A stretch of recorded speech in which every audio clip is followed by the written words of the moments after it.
Hi అండి. ఇవాళ నేను శ్రీదేవి గారి కలగూరగంప శ్రీదేవి గారి అగ్రహారంకి వచ్చాను.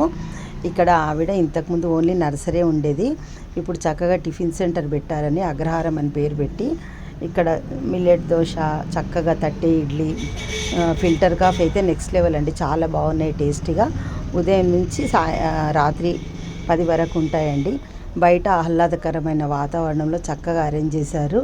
ఇక్కడ మనం వస్తే షాపింగ్ కూడా చేసుకోవచ్చు అండి. ఆర్గానిక్ ప్రోడక్ట్స్ తీసుకోవచ్చు, మొక్కలు తీసుకోవచ్చు. ఇది చిలుకూరు రోడ్లో ఉందండి. వెళ్ళేటప్పుడైనా వచ్చేటప్పుడైనా ఇక్కడ ఆవిడ చలి కోసం ఫైర్ బర్న్ కూడా పెట్టారు. చక్కగా బయట కూర్చున్న వాళ్ళకి వేడి వస్తుంది. అయితే మనము వికారాబాద్ అనంత పద్మనాభ స్వామి టెంపుల్కి వెళ్ళేటప్పుడైనా, చిలుకూరుకి వెళ్ళేటప్పుడైనా తినొచ్చు ఇక్కడ టిఫిన్స్. ఒకసారి విజిట్ చేస్తే మా అమ్మాయి ఫ్రెండ్స్ కూడా కలిసారండి. నాకు చాలా సంతోషం వేసింది.